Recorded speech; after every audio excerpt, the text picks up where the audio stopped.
Welcome to the AGM podcast, Austrian Gaming Machine.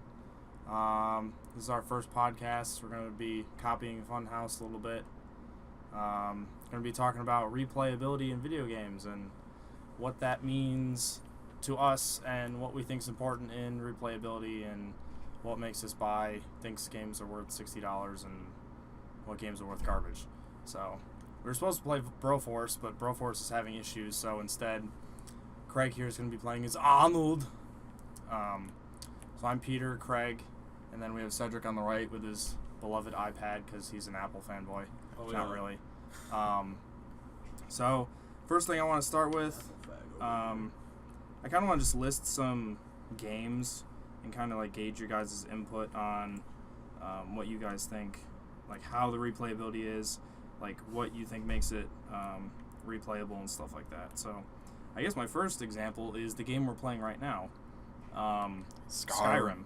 So I think what makes this game replayable is that you can do things in such a different order, where to the point where if you're doing the civil quest line, you get that done. The world is basically essentially all populated by Imperials, or the Legion and stuff like that, and all the Jarls like are on that same side, and it kind of like changes the quest lines for the rest of the game.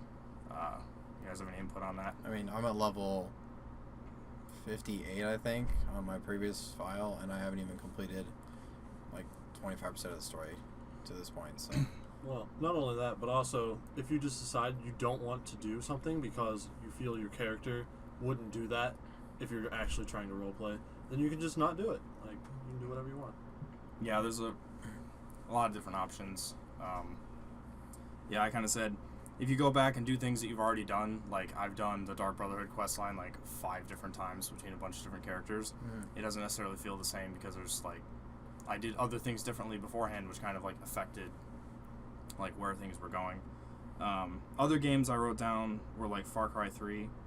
I think that's a little bit different because replayability in the sense, not in the gameplay sense, but in the sense that there's literally so much to do.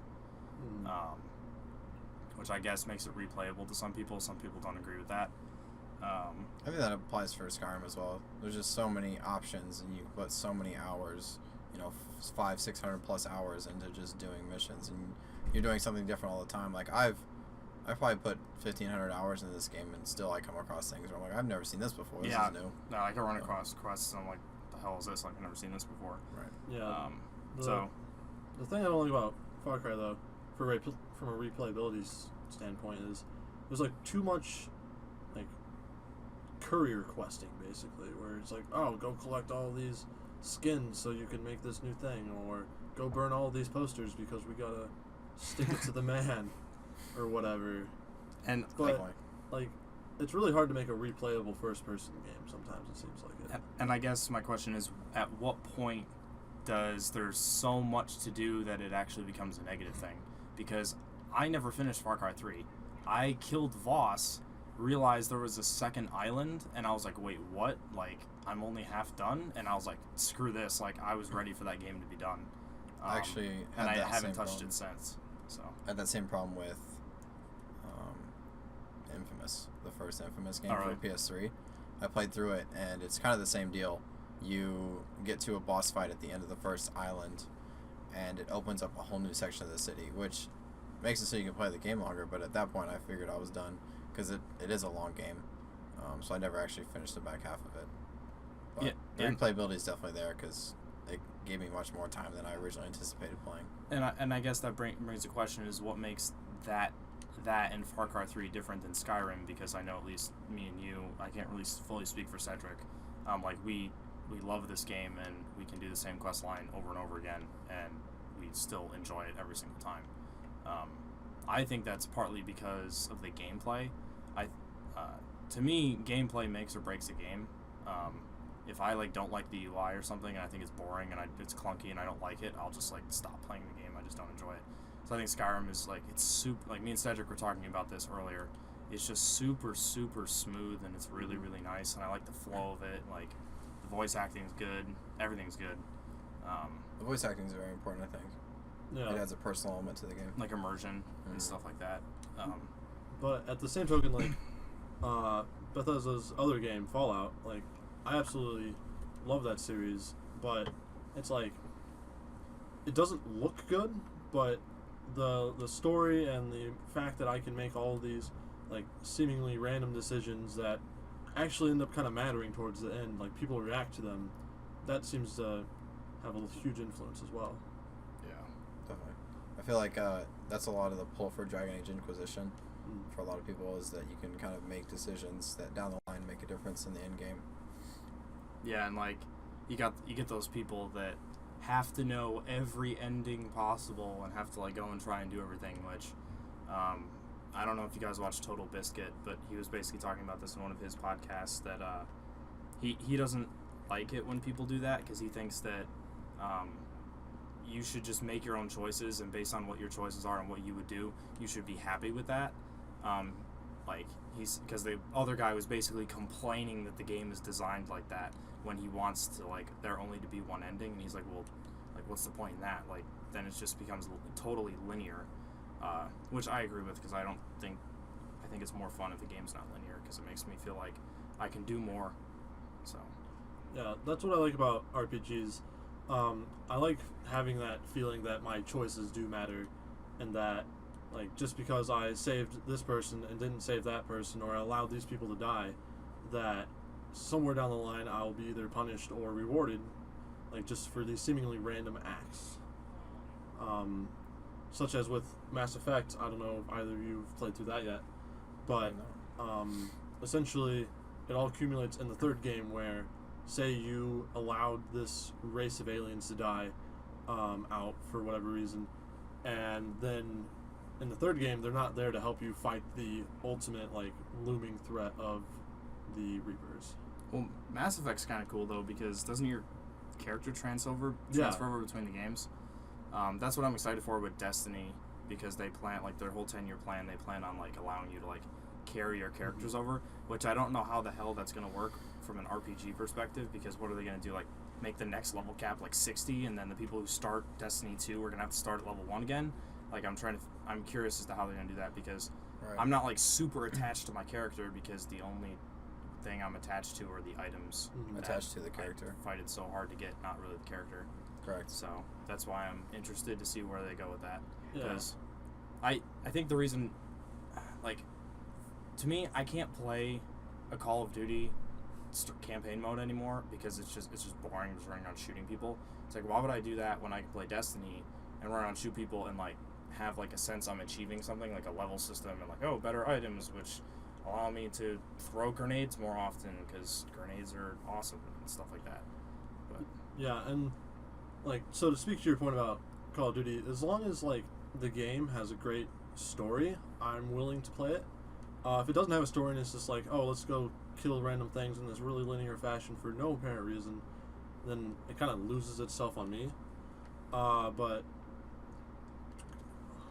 yeah. so would you rather have a game with a really good story, or, like, really good gameplay? Ideally it's a balance of both, but generally for me, it's usually, if I'm looking for a game to play, it's first story, but, like, if it needs to be replayable, then it's more about the gameplay. Because otherwise you already know the story. Like, Yeah, because I know, like, Angry Joe in a lot of his reviews, he's, like, always flipping out and, like, gives it, like, 6 out of 10 because there's, like, no story or whatever. I know he did that for Destiny. I think it was legitimate for Destiny, because Destiny, it's like they were setting up a story, but they never really went in depth with it. Whereas, like, Doom is the perfect example. Like, there's literally no story whatsoever. The only reason you keep playing Doom is because you enjoy playing Doom. right.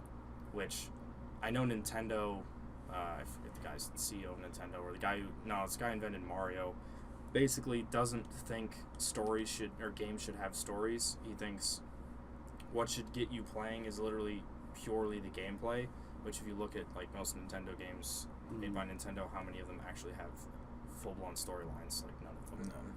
So, because people play Super Smash Bros. Because they enjoy playing Super Smash Bros., not because there's a freaking story behind it. Like, Correct. Which is, I think that might be just a cultural difference between how games have developed in America based on how they developed in like Japan or in other countries.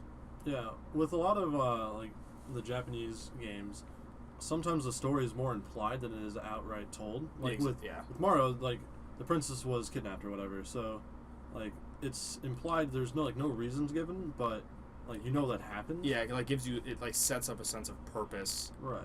Like it's like, oh, princess stolen. I gotta go rescue princess, so I'm gonna play this game to hopefully rescue this princess. It's kind of like giving you like a very loose objective that you're basically fighting towards, instead of just, oh, here, jump in and just do this. Right. Because then you don't really know why you're doing something, and I think gamers like to know why they're doing something, like taking a sword off a skeleton's hand in the middle of a black pond. Yeah, so I think also big importance is mechanics. Like if I enjoy the game or not. Like controls are a huge thing. Like that's why I can never really get into Assassin's Creed, because holy crap, the controls were awful. I only ever played the first one, and I played it for PC, which is what I've been told was the issue. Yeah.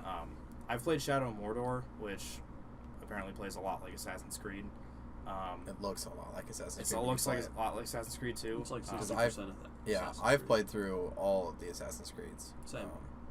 And I really enjoyed all of them. They tried to kind of boost the replayability of those games by adding all the side missions that you can do, like Black Flag. You could command your ship and improve the ship by spending a lot of coin, and you had your own island that you can improve, and you could do your own shipping and trading to make more gold. Like the replayability of that game, they tried to stack on top of it, because once you beat the story in Assassin's Creed, the only reason you would go back really is if you're kind of an achievement hunter and you really wanted to say go back and get your final achievement. But beyond that, there's no real replayability in Assassin's Creed, because it's just mainly about the story with these little intermittent side missions kind of thrown in on the side. And that's why it seems like people are getting sick of it, because it's basically a reprint of the same game, the same mechanics. Like there's nothing really new. It's really only for those people that enjoy like the gameplay and like or discovering the world or like discovering the story like that.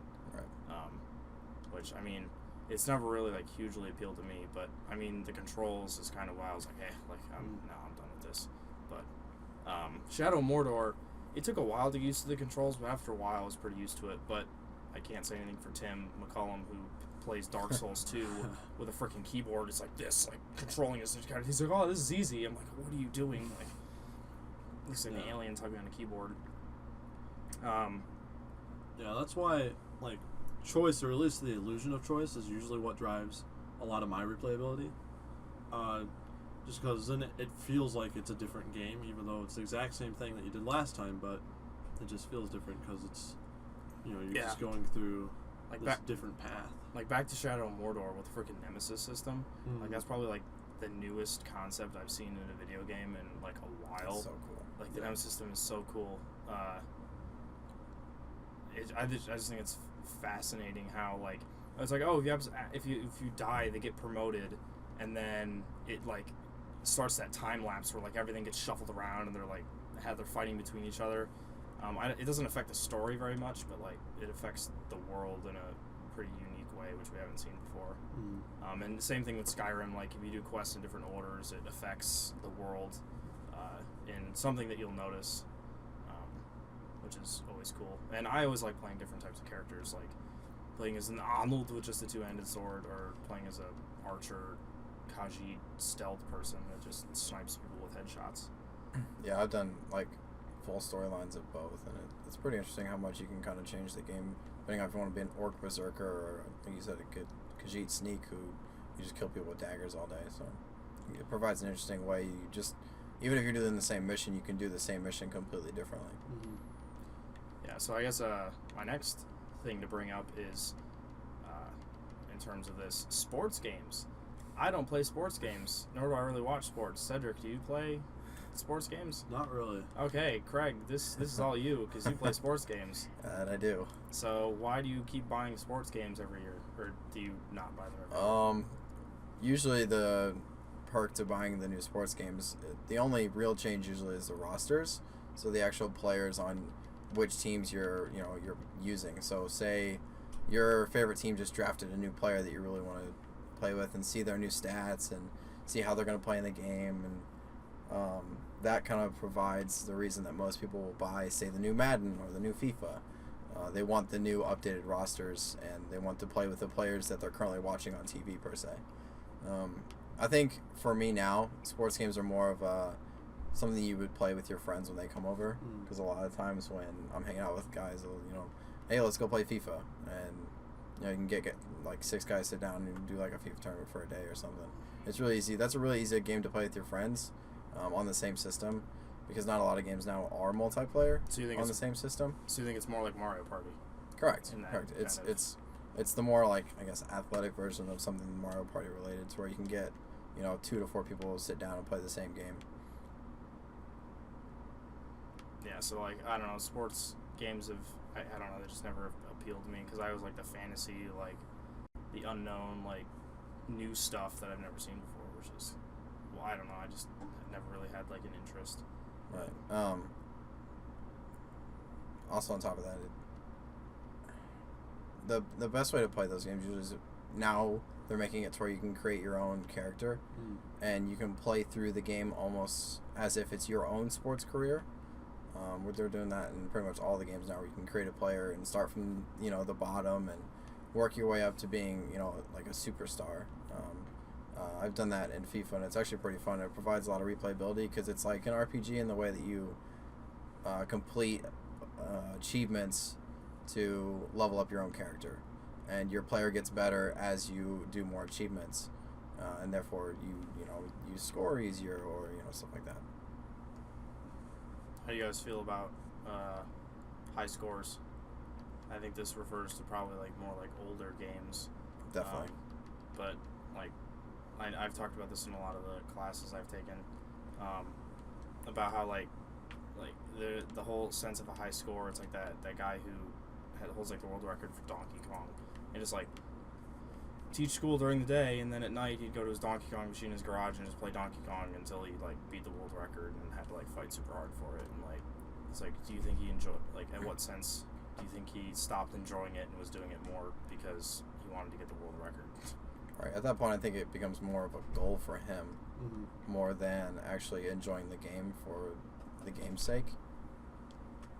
Yeah, and I think that's why I've never been into like MOBAs or any like esports stuff, is because I'm not okay with getting to the point in the game where it becomes more serious than more entertainment for me. Because games for me are entertainment. Like, I don't play them. I don't know, me getting paid to play video games seems a little scary. Yeah. Like, once it becomes a chore, it's like just not as much fun anymore. Yeah.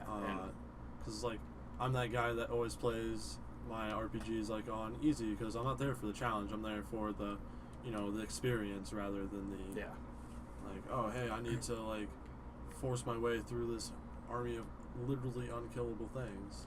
Right. The only reason I've ever played games on hard mode was back in the day when you used to get achievements and trophies for playing Call of Duty on, say, Veteran.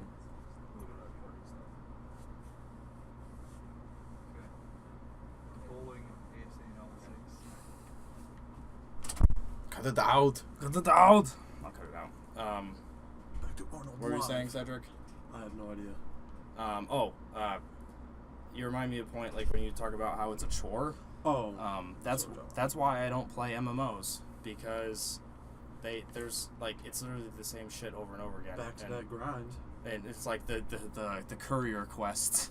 It's like I don't want to deliver any more papers. I don't want to kill any more friggin' goblins. Like, stupid village, you can clean out your own goblins. Like, kill 8 goblins over here, go 30 miles the other way, like, deliver quests. I enjoy RPGs. Like, I enjoy leveling up my character. However, please do it in an interesting manner, like Bethesda does with Skyrim, not like ESO or WoW, where it's like, oh, here, go kill this dwarf, and oh hey, go kill this other dwarf, and hey, go kill this thing. Like, I don't like that. Yeah, nondescript XYZ. Yeah, I want some. Like, it doesn't have to be a story. Just change it up in some interesting manner. Which, that's what I think Nintendo does a good job with, is their boss fights. Like, you really have to analyze the creature or whatever the heck you're fighting to try and figure out how the hell you're supposed to kill it. Whereas, like, with Destiny, it's like they're just bullet sponges. Oh, it's so annoying. Increasingly more bullet sponges. Like, oh, well, if you hit them here, it does crit damage. It's like, okay, but how long does it take to find out where the crit spot is? Right. That's my problem with Destiny bosses. The higher level you go, you think that the enemy itself would get more difficult, or you'd have to use kind of a different tactic to figure out how to defeat it, but really it gets more health. So you just kind of camp in the same spot and shoot it for a longer amount of time than you normally would. Yeah, I know there's been some games where, like, during the boss fight, the crit hit spot would kind of, like, change based off of, like, if you did damage to something, the armor would fall off or something like that. Right. That's always kind of interesting. Yeah, like Destiny, the thing you shoot it in the leg, and the leg pops off, then exposes its head. And you shoot it in the head while the head's exposed, and then you have to shoot the other legs. That I think is probably the closest Destiny gets to that one boss to the devils doing something like that. Mm-hmm. Yeah. Right before Spike's Prime, because Spike's Prime is such a fun boss. Just a ball. But anyway, back to high scores. A lot of people like to do like speed runs and time attacks, which I've noticed Nintendo still has those. Like in Mario Kart, like 7 that I had for 3DS, they still had all their time attacks and speed runs, and you could see everyone else in the world who like holds those records and like race against their records and stuff. Yeah, and then, well, even in the new Super Mario and all that, like, each of their levels still have, like, you have a set amount of time to get through it, like 300 seconds, I think, is what the starting time is. So you can always challenge yourself to beating your fastest time. And along with, like, high scores and stuff, how do you feel about mechanics and stuff that have like the unlockable content? I think this was a lot more prominent in older games, because in newer games it's like, oh, here, I'll just give you the content if you pay me money for it. But like, I had like the original Spider-Man game for the original PlayStation, and there were like 20 or 30 different skins, like different suits you could get for Spider-Man, but you had to like unlock them each other on their own by like replaying through the game like a different way and only finding a certain thing. I thought that was really cool. However, that it kind of gave me incentive because it changed the character. Unlike like Dying Light, I've seen these like gold zombie statues around everywhere. I'm like what the hell is this for? Like, it's like, oh, hey, you collect these many zombie statues and you'll get this. You get to look at this cool image. Like, I don't give a shit about this image. I'm playing this because I want to play the game. I don't want to look at this stupid image. Like, that, I think, unlockable content's like pointless. Like, why did they add this to the game? Like, why did they waste their time doing this? Yeah, I've never been a fan of seeking out certain items in the game only to find, concept art or things that don't really add to my gameplay ability. Yeah, well, even in some of the older, like, PlayStation and, like, original Xbox games, you were able to unlock concept art by finding, the hidden treasures or whatever. But, there's been some games where you have this huge list of things to find, and sometimes when you hit certain checkpoints, you unlock concept art, or you unlock skins, or, like, cheat codes, basically, that you can enable and disable from within a menu. Yeah. That's also something I've noticed that games have been taking out a lot is cheat codes. Very rarely do you see cheat codes. It's more console I can't remember the commands. last time I used cheat codes in a game. Like Age of Mythology, like the extended edition, like it still had all the cheat codes. Titan Omachi for the win. Titans for days. You play Age of Mythology? No, I've not played it. You played Age of Empires, I though, played right? Age of Empires 2 and 3. Yeah. The first one, I believe. Yeah, I played the first one, the second one. RTSs are fun. Okay. I don't play them as much anymore just because they seem kind of slow and they take a lot of time, but Civ 5 is still fun. Yeah. It's turn-based, but same difference. Yeah, turn-based, but same difference, yeah. I went on a massive Civ 5 Yeah, well, spurt there for like, a while. just recently, a Total War Attila came out, and I've been playing that. It's been, the... Oh, you got that? Yeah, it's the turn-based, and then when you attack their armies, it goes into the real-time The strategy. real-time? I played the original Total War, Rome Total War. Yeah, that was pretty good. Actually, I think it's one of the recent ones. Total War... I forget what Total War is it, but I was looking into, they have a Bethesda mod for it, which adds, like, all the, like, a bunch of Skyrim characters and stuff into it, which I thought was pretty cool. That one would probably be either like Rome 2 or the Shogun. Shogun, that was it. Yeah, that's the one. Japan. That's it, which I thought was pretty cool. Yeah, crossover mods can be pretty cool. Notice you're not playing as a Space Marine yet, so obviously you're not playing Warhammer 40k. Yeah. So, which replayability in like single player, multiplayer games, like in general, which do you think has more? Well, with a lot of multiplayer games, usually it ends up being a thing where I don't like playing it unless I'm actually playing with people I know. Correct. I don't like just playing with random people because it's like, I don't want to talk to these people. They're not my friends. I don't want to make new friends. What do I look like? Somebody who talks to people? So, usually for replayability's sake, I usually, look for it more in single-player games because when you're playing multiplayer, it's obviously replayable because you're just having a new experience with your friends. But if it's single-player and it doesn't have replayability, well, there's like $60 on a, one-hit wonder kind of thing. Yeah. And I think Destiny is a good example of, I guess this is replayability, but like with the raids and stuff, I think it depends upon like who you are as a person, because Kraig and I can't frickin' find 6 people to do the frickin' raid, so we can't do the raid and get the cool stuff from the raid because we can't find 6 people because Bungie doesn't want to do matchmaking. Well, guess what? Now I can't do the raid, and I want to do the raid because I paid money for this game and I want to do the raid because Correct. I want stuff from the raid. Right. I mean, that's where a lot of the good items are going to come from, and you can't really do that unless you go find 4 random people that you can do the raid with, because you have to have 6 people. And it bugs me that 5. they kind of like force you to have so many people to do it, which, I mean, I guess it would make it more enjoyable. Like, obviously it would be more enjoyable if I had 6 friends, but guess what? I don't have 6 friends who have Destiny for the PS4, because Cedric has it for the Xbox and we have it for PS4. So it's like, oh, well, what the hell? Well, so that's one thing that I kind of can't wait for them to implement in consoles and PC. It's just cross-platform like playability. I have friends with PS4s and Xbox Ones, and as well as PC.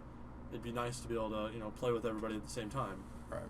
why no pick up the stamina potion? You don't need stamina. There you go. Don't need stamina where we're going.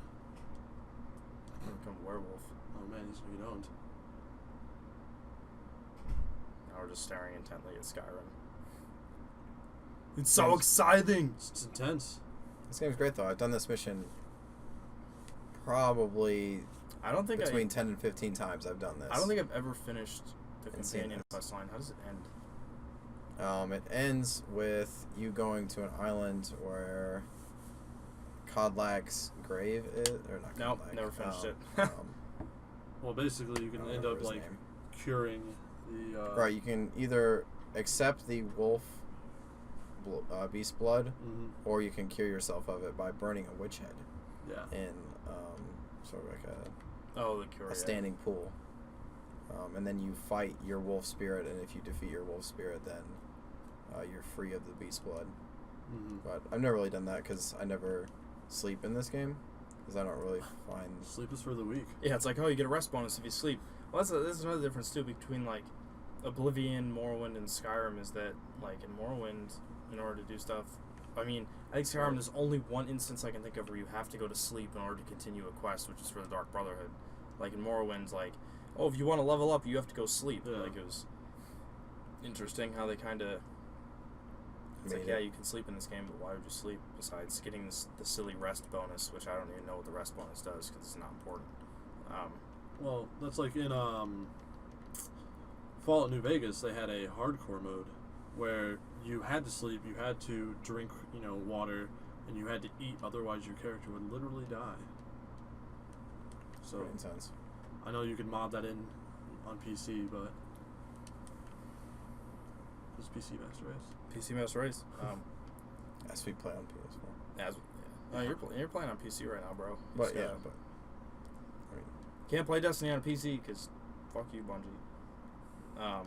I guess the biggest topic, at least for me, is replayability in terms of monetary value. Like, do you think that, like, I think Destiny was worth more than $60. I think the amount the season or the DLC expansion pass, whatever the hell it was, like $35 plus $60 game, I think that was legitimate. If it had a decent story, probably I think it would have been worth like $120. in my eyes, Skyrim obviously is worth way more than 60. In my eyes, you don't play. Like, a lot of people are complaining about how the Destiny story is disappointing for how much money went into the game, but from my perspective, I never played Destiny for the story. I played it for the gameplay. Exactly, the itself. same with me. Yeah, and like, so when I first got Destiny, you know, there was people here that I would play with occasionally, and that was when I had the most fun, when I was able to play with, you know, my friends and people I knew.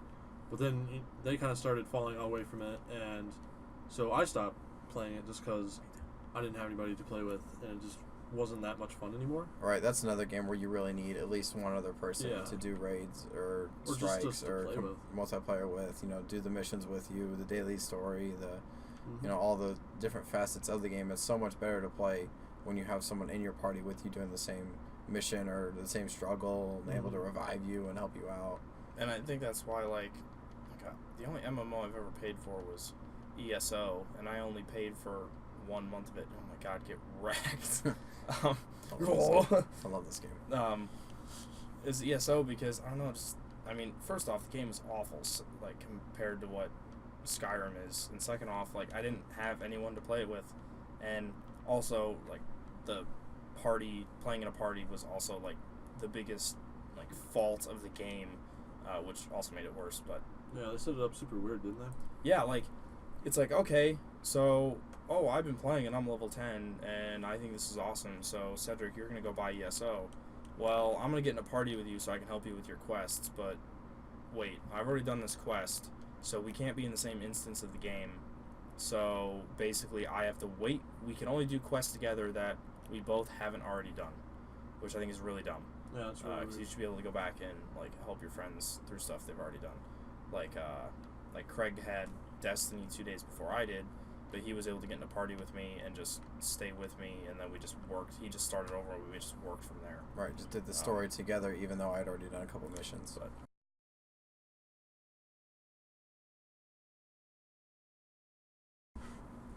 there we go.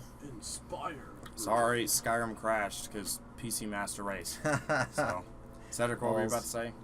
So back in the day, I used to play, what was it? It was, basically fuck me. Are you kidding me? This is so far back. It was the This Star whole Wars fucking version mission all over. of Elder Scroll Online, but it was actually pretty good. God damn it. And you were able to, you know, get yourself into areas where the enemies were much higher level than you, and being able to bring in that extra, you know, levels above enemy support was almost critical. Otherwise, you just get destroyed. Yeah, like, that's why I've never played MMO, because I've never really had anyone else play through it with me, which I think might be why I don't. Besides the gameplay, I think, like Destiny's gameplay I like a lot. The loot system's a little broken, but it's still fun to play by myself. MMOs, I still think not really, but anyway, that might partially what has developed that mentality is because I've never played it like through with friends, and I've never done it. Like, I've never actually done a video game raid in my entire life because I've never did an MMO, and I can't do it in Destiny because I don't have enough people to play with. So, but like at what point do you think, like, what games do you think you've paid too much money for based on gameplay, or I should say more replayability? I think Dishonored. Really? Okay. I never finished Dishonored. I paid $60 for the original Dishonored and beat it in 7-ish hours the day I bought it, and Hello, Call of you're Duty. pretty much done as soon as you beat it. You got about 6-7 hours of gameplay, which is really good. The game is really good, and I really enjoyed it, but paying $60 for your 7-hour game that had a multiplayer that is kind of garbage. Just sit tight. I'll find a release. But paying $60 for, you know, a day's worth of gaming was kind of frustrating. Did you guys play Fable? Yeah. Did you not the Lost Chapters, but did you play the original Fable one? No. Okay. So you know the part where you get to the library and you fight Jack in the library in the burning area? In the original Fable, that's where the game ended, and it just ended. Like, you couldn't go back and like do the open world. ending of the game. So you had to load your last save and you just would play like you do open world stuff without defeating Jack. Yeah. Which I always thought was kind of annoying. There's actually been a few games sort of like that recently with hope I didn't scare Mass you. Effect. I'm going to go back to that. And the It's third a one, blessing given to some after of us. you Oh, you know have we the should final keep battle, moving. Still have Trogger it to worry ends about. the trilogy in such a way that you literally could not have like any free roam at the end of it. Is that why people hated the ending? Well, why people hated the ending is what it felt like when the game was originally released without the extended content was that there was 3 endings, but they were all the same ending, just different colors. So people kind of felt like they made all these choices over the course of 3 games, you know, put in hundreds of hours, and then it ends up coming down to a very seemingly linear choice. Oh, fair. So they kind of lost that control because they had to bring everything to an end. Yep. And, you know, a lot of people didn't like that. I was one of the people, I ended and I was just like, huh, that was kind of weird. That's the real ending? Like, Time to end this. so, like, just taking away that illusion of choice was what made that last ending, like, super weird for me. Yeah. So before I interrupted you about that, what were you saying about Mass Effect with its Oh, well, replayability stuff? so, right there at the end of the game, you know, like, you go through the ending, but then there's no way to continue after that because of the way the events unfold. So, Like the world ends or whatever? essentially, the universe as we know it ends. And so, to continue, you basically load right before that final battle. Yeah, and same, you that's the can- same thing as Fable. Yeah, it does the exact same thing. Except the only difference between Fable was that the universe didn't end. Like, Well, the world was still there. It's just you fought Jack and blah blah blah. But Yeah. I mean, the Lost Chapters. I think the Lost Chapters was the Fable 1. The Lost Chapters was the best Fable, because like it just had a lot more thrown into it, and like fighting Jack was only like half of it. Like there was a bunch of stuff after that, and Right. once you finished it, it was all open world after that. I think I would argue that open world games have the best replayability, 100%. because there's just some, like, at least in my eyes, and I can kind of speak for Kraig on this, is that there's so much to do, and like It's overwhelming almost how Yeah. much there is to do. Like, even when I first started Skyrim, I was super lost because you follow the main storyline, but beyond that, you have to just kind of go find your own world yeah, through kind of the hints and tips. and like in Far Cry, also there's so much to do. However, I think so much to do is all the same stuff. In Right. a sense, like you're always Yeah. going to be shooting enemies or doing this with like Skyrim. You can like go through a dungeon with a sword, or I want to like upgrade my archery, so I'm gonna use a bow now. Hey, look, I found a crossbow. Like there's a bunch of different ways you can do the same thing. Yeah, so like with the difference between I think Skyrim and Far Cry is that with Skyrim you have all this stuff to do, but it's all varied stuff. There's a Yeah, lot of exactly. different stuff to do. Well, with Far Cry, there's a lot to do, but it's all the kind of same, kind of almost grindy stuff to do. Yeah, that's like I still have mixed feelings about Dying Light. I know you finished Dying Light. Yeah. I haven't finished it yet. I'm still in the middle of playing it. But it's like it's really good, but it's really like it reminds me of Far Cry in that same aspect where it's like the same stuff. Yeah. And just since it came out like, kind of recently, it still kind of occupies a good spot in my heart. I really enjoyed the game, and I mean, compared to the games that have come out lately, yeah, I would say that's probably one of the most stable games I've ever played. yeah, Like, it's one of the most stable, and in then the like past year or two. that, and it just like I don't know, it feels good. Like when I played through Dead Island, there was a lot of things I didn't like about it, just from the engine itself almost, the way the combat held, and then they come out with this, and it fixed almost everything that I had gripes with. Dead Island is the perfect example of a game I played for 10 minutes that I bought on Steam sale for like $5 and said, screw this game. I don't want to play it because I didn't like the UI, I didn't like the gameplay, I thought it was weird, I thought it was clunky. Dying Light, I think, as every other person has said, like it's Dead Island but better, and like all the issues have been fixed, and I agree with that because to me Dead Island feels like a different game. I think the thing creativity-wise, I think the thing I like the most about Dying Light is the fact of the verticality of it. Like, Is that, oh, hey, like, Yeah, instead of having to barricade all these doors from the zombies, why don't we just make people climb up a ramp and then you're in the safe zone, like because zombies can't climb. I was like, that idea is like, why have I never seen that before in anything zombie related? And like Angry Joe's like, like the zombie, like, hey Joe, want to play a zombie game? Hey Joe, want to play a zombie game? It's like super saturated. Yeah. I thought Dying Light kind of still kept it interesting. Yeah, I think like the free running aspect was what like really is like, wow, parkour is so good. This is so awesome because like you play DayZ or XYZ like zombie simulator of the year, whatever. Insert game and add Z at the end for zombie. Exactly. And like those games are like, all right, let's walk in a straight line for a really long time. Hopefully we don't run into anybody who's gonna kill the shit out of me if they do. And then just loot and then kill the noobs. I don't know, like that was interesting to play at first, but it's kind of grown old now. There's like a million games that do that. Oh, get wrecked. Get owned. Okay, you see up the skirt. You need to get some heavier armor. Some heavy armor. He's a freaking pansy. Get wrecked. So, replayability-wise, one of my favorite games of all time is Ratchet and Clank. Never played it.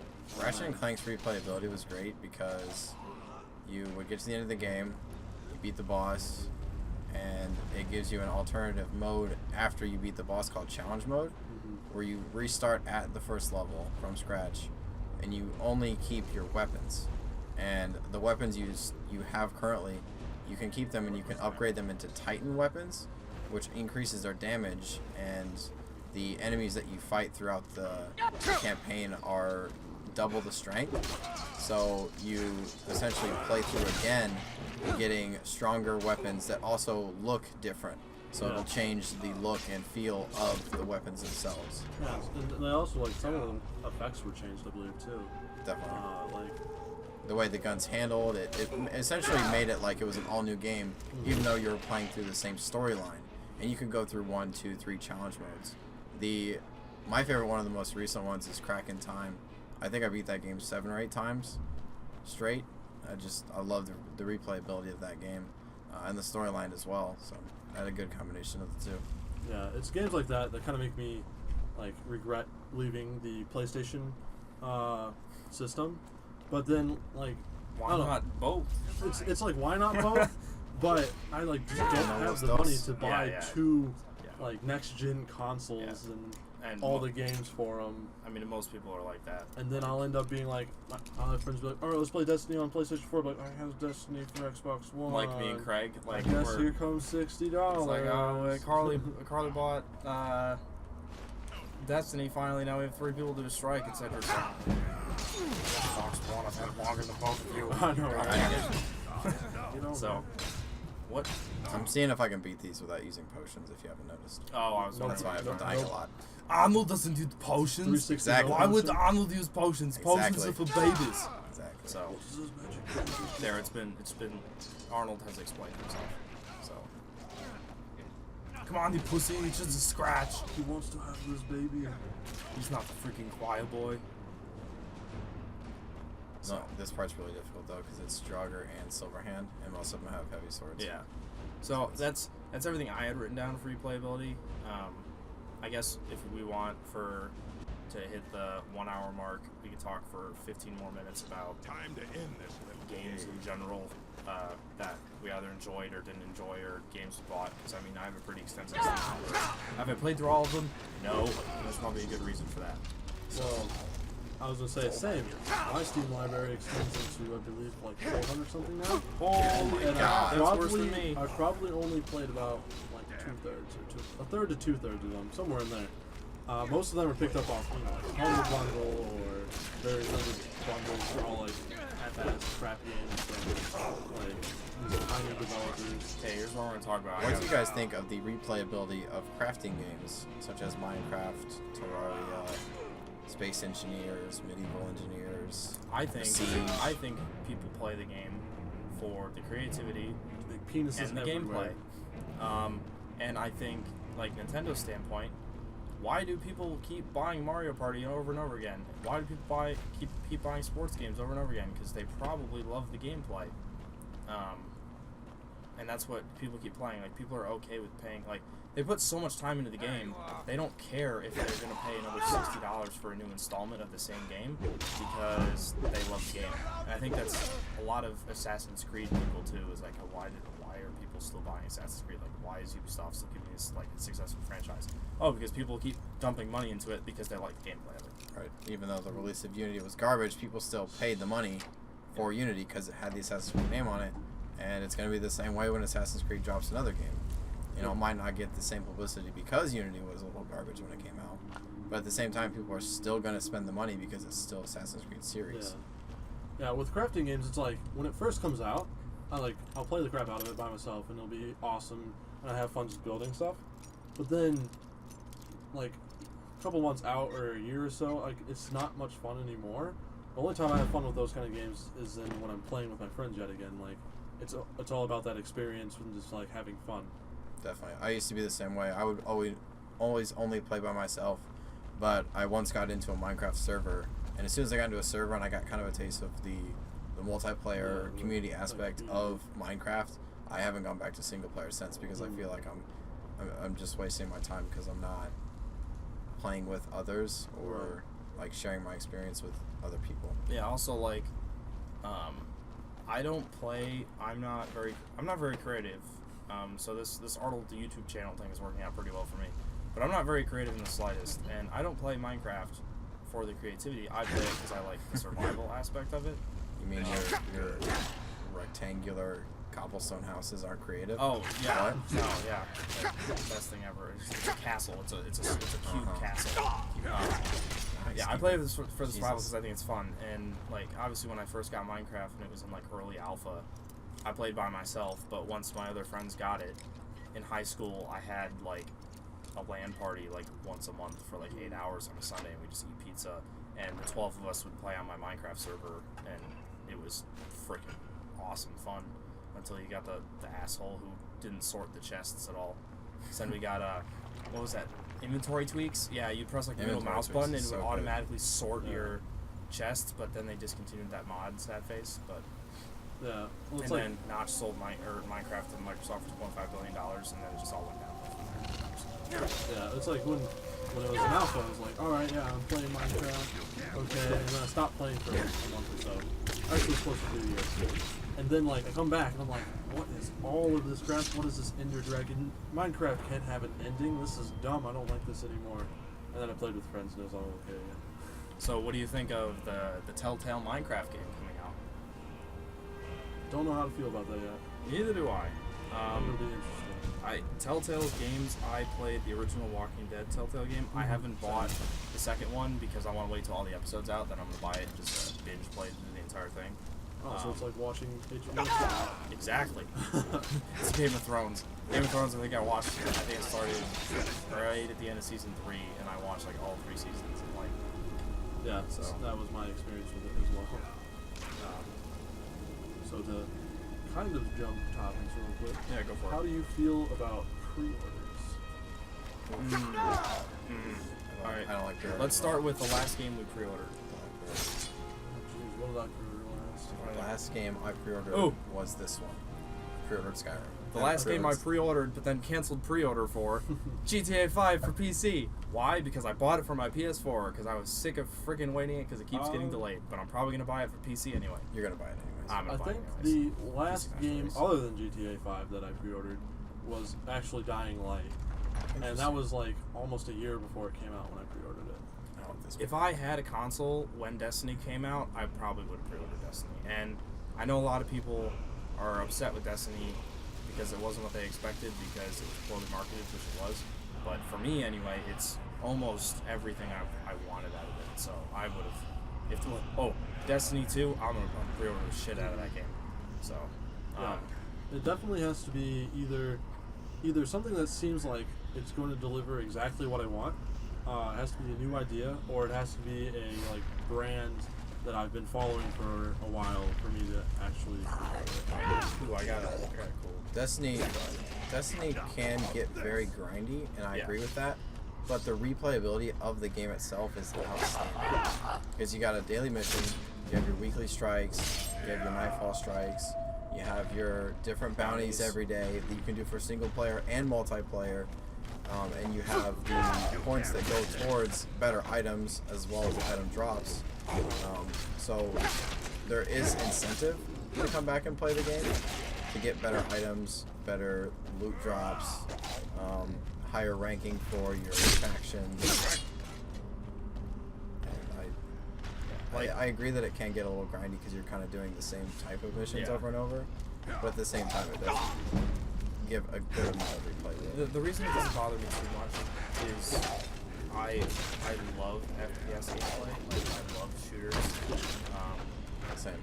However, earlier I said I won't sit through the whole Call of Duty campaign. That's because, like, as I said before, like, there's no incentive to do it. Like, the story has never really been good enough. The last shooter that had a good story that I would thoroughly enjoy was Battlefield 3. I thought Battlefield 3 had a freaking awesome storyline. Like, the story behind it was awesome. Back to what I was saying. That's why, like, Destiny's grind doesn't bother me. An MMO grind bothers me because third person RPG is goblin. Like, that annoys me. Yeah, my biggest gripe with most shooters these days with their story is that most of them are developed around the multiplayer. They're like, oh hey, here's this single player that we just threw in at the last second to, you know, appease the people who like single player. Like, Correct. Like back in the day with Call of Duty, the single player would take like multiple, you know, days to complete. You couldn't just play through it all at once. Yeah. You know, you had probably 14 or 15 hours of, you know, new gameplay because, you know, back when Call of Duty 1 came out, I didn't know what I was doing. I did it. But I did it anyway. And, you know, now with like Call of Duty single player, it's like, all right, we're gonna get through this in 5 hours, and then we're gonna jump right into the multiplayer servers, and then go online and complain about how all the guns need to be nerfed, and how the 12-year-olds are raping my mother. And since, on a different note, like, in this podcast, as we've been sitting here talking, I've been thinking about, because I've been watching, like, Dude Soup and Inside Gaming podcasts for so long now that I like to anticipate people's comments because they seem to do that, and I like the way, I think it's kind of constructive to kind of answer before people ask questions. I guess someone else would bring up the argument, like, why can't you sit through a Call of Duty campaign, but you can sit through, like, Doom? And I've been thinking about it, I'm like, I don't have a good answer for this. Like, Doom looks like shit. I mean, actually, no. Running in, like, Skulltag engine or GZ Doom engine, you can run in 60 frames at 1080p, and it looks, like, gorgeous for being retro. Gorgeous. But, With I those don't next-gen know. graphics, man. Doom's a little different, because it's, like, it's older than I am, so. Yeah, I mean, and sometimes you, like, it's before your time, so, but this won't really apply, but you still have that nostalgia kind of, like, back in my day, this is what video games were like, so I Right. still enjoy it. Yeah. That's a game you've been playing since you were a little kid, so that game for you will never get old. It'll always be, you know, I love playing Doom because when I was a kid, I grew up playing Doom. And that's why I thought it'd be a good, like, intro video to the channel, because, like, it means a lot to me. Right. So, and John Romero and John Carmack and all those hooligans that are now building VR headsets, and or John Romero, who's just building other stupid indie games that I've never even heard of. So, Space Truck Simulator. What the fuck? so yeah, I'm trying to think. I've been trying to think of the last game I pre-ordered before GTA that I canceled. Like, the last game I actually got a physical copy for. Oh, Diablo 3. I was gonna say, did you? I pre-ordered Diablo 3 for PC. I wasn't 17 at the time, so my friend Ethan had to pick up. Oh No. yeah, don't get wrecked. Oh yeah, you're only like Try level it. 3, aren't you? Level 4. Quick, Don't use potions. Go kill the shit Insta-kill. out of it. Come here. Diablo Dude. 3, my friend had to pick up my copy for me because I wasn't 17 yet. Lols. I was not happy with it because in my hype for Diablo 3, I played the shit out of Diablo 2 with a few of my friends. And, like, Diablo 2 is awesome. But, like, Diablo 3 kind of felt the same, just with better graphics. I didn't touch the game for a year and a half, and I came back and played Diablo 3, and I actually loved it. Yeah. So, I mean, I'll probably go back and do a Diablo 3 binge with my monk again, just because it's freaking, I Arnold really does fun. not fast travel. Yeah. Arnold does not fast travel. Oh, looks like our videos are gonna be. Oh, I'll just speed it up. Yeah. Speed up the game. Diablo music, 3 was actually the polka first music. Diablo that I played, and I really enjoyed it. It was fun. Diablo 3. Yeah, just kind of Yeah. destroying the shit out of everything. I can do isometric RPGs. Like Path of Exile. Path of Exile I think is more fun with friends, just because I'd rather play Diablo than Path of Exile. I've never played any of the Diablo series.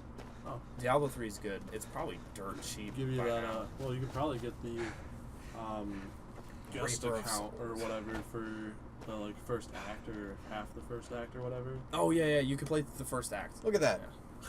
Look how good that looks. This game's made in 2011. Look at it. Yeah, that's right. I don't know. I don't know if any of my graphics mods are doing that though. Still. Maybe. Doesn't matter. Doesn't matter. Amazing. Had eye sex. Had eye sex. We are having eye sex right now. Hi, Hrothgar. Hi, Rothgar. You see, Vladimir, when have eye sex like I do, you shall always see your opponent for fear of getting shot. I'm in not the eye. crying. My eyes are just having orgasms. Balls. Let me guess, someone stole your sweet ball. Maybe. It's amazing how iconic this game became. On top of just being a good game, how it played into It was funny though because social like media. I love the and meme pop culture around it. yeah, like Yeah. the guards only have so many sayings, and when you play a game for 1,500 hours or 500 hours, like you start to notice that they're saying the same shit over and over again. Right. Yeah. I don't know if you guys ever watched the Gamer Poops, but those are pretty glorious. Oh, you showed me a few of those. So, I don't know how anybody was like, all right, so if we take the syllables that they're saying, we can mash them together into words that aren't even in the game. Ha ha ha ha. What? Kudos to people who actually do that, because holy crap, that sounds Yeah, like that's a really pain in the awesome. butt. I like how the pointer can't point to all four of the doors, and it's like oh you need to go to the back door. Like this is the only building I think where I can think it does that. But It does that with this, and if you do some of the Thieves Guild quests, Yeah. and you have to get inside the building, it always tell you to go inside the back door Today instead of we the will front front door. door. our Yeah. soul to our mortal foe. so This man has Skyrim endured, likes everything but has challenged. Skyrim likes Shown everything, but I mean, so do Who I. will But speak we'll for talk him? about that. I stand witness to the courage of the Let's see. soul before us. I think Would you I'm looking raise through your my game shield library right in now. his and see what defense? stuff. I would stand at his back. Dark that the Souls, world might never I overtake us. bought it. And It's would you too raise hard your for me to sword enjoy because I Super get too difficult. angry when I die. It stands Yeah. ready Because to I'm meet bad the at it. blood of Well, his that kind of foes. goes back to what I said earlier. How And would you raise a the- mug in his you know, name? it's not about I the would read challenge the for me. song It's of more about triumph as am I I having read fun all playing this game? rebel Exactly. stories. That's how I feel. Then the judgment of this Let's see what other shit. Fez. his heart beats You- with you guys fury read Fez, and right? courage. I have it. I haven't played it though. I It's watched one of it. those Steam games that you own. Just I watched the haven't played yet. I watched a documentary on like Let the it be development of it with like Phil without. Fish. First off, I love Phil Mountains Fish. may He's echo, absolutely and our hilarious. enemies tremble But and call. like he made the game just to be a pure Well, boy, experience. Like you're one he of doesn't penalize you for dying. trust Like you you're just won't supposed to play the game, enjoy the game. Which I kind It's an of interesting concept. I It's liked like how Goat he did Simulator. that. Like it's just what'd you say? It's like Goat Simulator. The Goat Simulator, Goat MMO. I was a little annoyed when Goat MMO Simulator came out, and I'm like, this isn't an MMO because there's just like AI, and I was like, wait, Well, it's Goat MMO Simulator. It sounds like you need to go Prove find the yourself, server bro. room and just destroy their servers for having such a crap MMO. The server room is in my tower. No, Are you no, looking like one of the guard, literally in the Go Yarrow? MMO At Simulator, this you can point, find the they server don't room. care. Oh, can you really? And then when you destroy it, it crashes the game. Best to just kill him and be done with it. That's fantastic. Okay, we're gonna do this after this That game's podcast. so we're- maybe one of the podcasts will play Goat Simulator and see if we can get through an Yes. hour of gameplay and keep it interesting. That sounds awesome. FTL, Be I careful. love Oh, FTL 's FTL. This man is known FTL's so to good. be dangerous. I haven't played that yet. So You're missing out. I saw, I forget what it was. We had like a video game night, and I was gonna say we should. one of our friends was Let's play the FTL version where we yell the commands. Commander. And Yeah, we'll do it to Kraig because he's never played before. yeah. Oh god. Oh, we should do that. Oh, God, yeah, that'd be it's awful. basically called Commander FTL, where my friend is sitting in this big, fluffy couch, and my other friend is sitting in front of the huge TV with his keyboard and mouse. And he's in the back. He's like, "Charge up the shields! Fire at their engines!" Blah blah blah blah blah, yelling at him. And he's like, "I don't know what I'm doing." And You have to, basically, like- you just yeah. command the crew to play the game for you. And it's more fun when the person playing the game for you has never played the game before because they don't know what the fuck they're doing. What Um, am I doing? So no, I love FTL. I played the shit out of that FTL 's over pretty good. when I was home for Thanksgiving. I played the shit out of that. You came back talking about it a lot, how good it was. Yeah, I guess That's actually a game that has a lot of replayability. Like games on that the topic. games that don't have replayability, in my opinion. Now, I'm not saying it's a bad game. I'm just saying it doesn't have very good replayability. Unless Portal it's been, 2. Unless it's been a year. Portal Yes. 2. Portal Kraig. 2 is an amazing game, and I beat the entire game in one day. Yep, Yeah. you played Morning- the shit out of that for one day. Morning to night, I beat the game in one day. And you haven't touched it since. Yep, I haven't played it since. That I was played a little bit of the multiplayer Yeah. levels, the co-op mode, which is still fun. It adds a bit of a challenge to it because you have, two people, two portal guns. But at the same time, like I said, beat it in one day straight, and I haven't played it since or touched it. My Got some friend good in high pieces school out was here a if you're Portal looking to buy. fanboy, More inside. and he finally talked me into getting Blades, Portal 2, and I helmets, played the shit pretty out of it. much And I enjoyed it a lot. anything And then he's like, okay, now come to the co-op with me.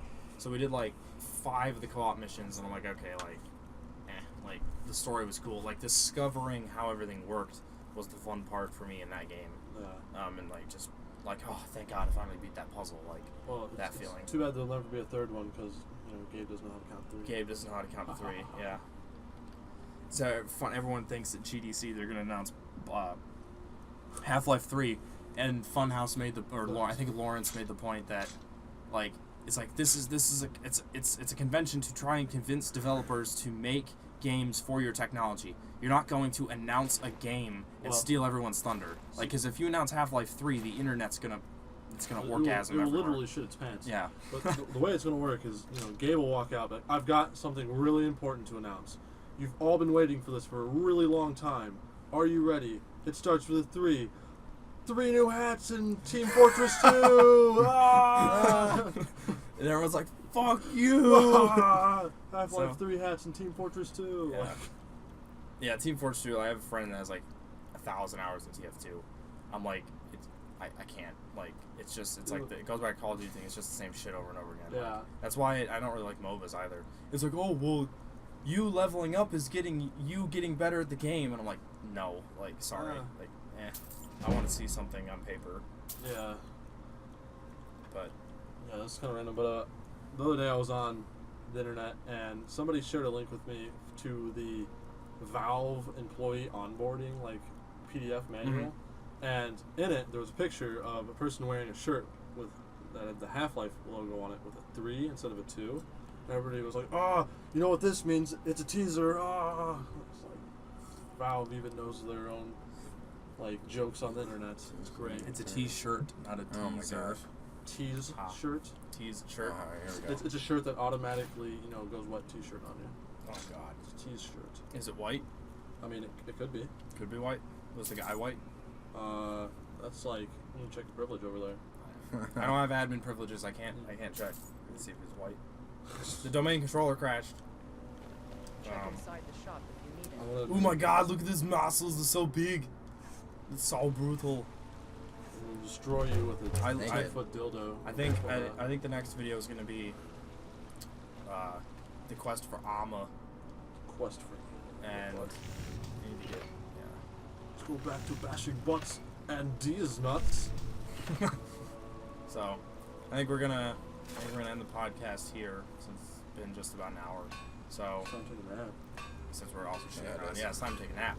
Gonna go nap. This is college. Time to nap. This is Not college. too shabby. You got the shit to do. But So solid. Keep Homework is for pussies. hopefully we're gonna do another podcast next week, which will be fun. Holy shit, look at those abs. Looks So- like he's got ab we rights. found a ab mod. max rights. We found a mod called Pumping Iron, where literally as you level up, your guy gets more and more Your character swole. gets more buff. Yeah, it gets more It's swole. great. Count slowly. you It's the Nexus mod though, so I'm trying to decide if I want to put it in here. I don't know how. I really like all the mods in the Nexus, Yeah. compared to Steam. I mean, it's already crashing enough. But some of them just brrr, there goes your performance Yeah. because suddenly the game crashes because it can't find So- all your files. So we'll probably do another podcast next week, hopefully, with or without Cedric, but typically be me and Kraig every time. Depends on if Cedric wants to do it or not. So yeah, and my next video will probably be Skyrim.